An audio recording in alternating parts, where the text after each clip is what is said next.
Trump's opponents raced to the courthouse to thwart him. Washington, Reuters. When President Donald Trump announced on October 12 he would stop subsidies to health insurers critical to the Obamacare law, the response from Democratic state officials was swift and predictable. A lawsuit by 18 state attorneys general was filed within 24 hours.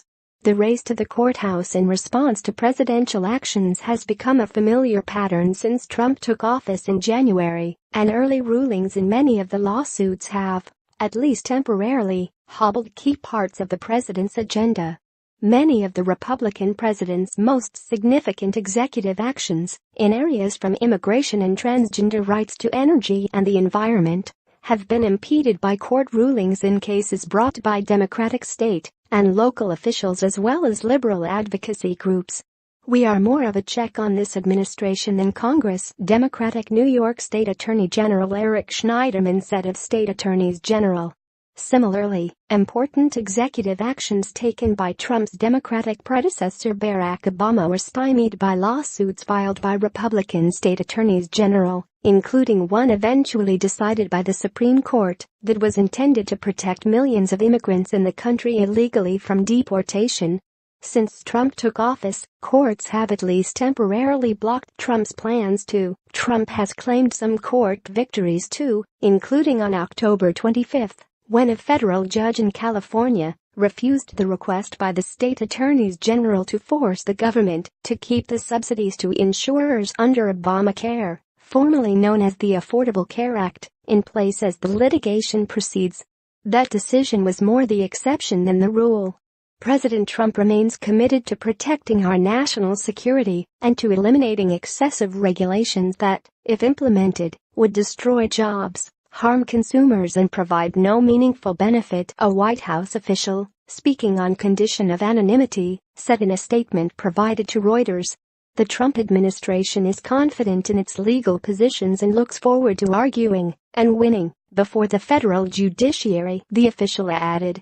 In response to legal setbacks, Trump has lashed out at the judiciary in ways that even his own Supreme Court appointee Neil Gorsuch called disheartening and demoralizing. Trump called U.S. courts, so political, labeled various rulings and proceedings ridiculous and disgraceful, and disparaged one jurist who ruled against him as a so-called judge. While presidents often face legal challenges over policy initiatives, Trump's administration stands out for the number of suits it has encountered so soon after taking power. Trump has faced far more litigation than Obama had at this stage of his presidency. A review of legal database Westlaw showed that in Trump's first 9 months in office, cities or states filed 24 lawsuits challenging major policy initiatives of the administration. The review showed no similar lawsuits during the same time period of Obama's presidency.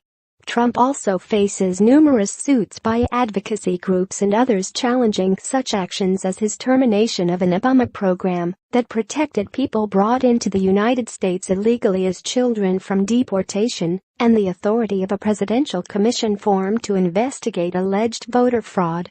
Trump has relied heavily on unilateral executive actions to advance his policy objectives. His fellow Republicans who control Congress have been unable to pass any major legislation he has sought. Executive actions can be challenged in court more quickly than lengthy federal rule-making procedures, said law professor Jonathan Adler of Case Western Reserve University School of Law. Obama relied on executive actions during the later years of his presidency after being unable to win congressional approval of key initiatives, and some of those actions drew legal challenges. But early in his presidency, he relied on unilateral actions less often because his fellow Democrats controlled Congress and passed major legislation including the 2010 Obamacare law.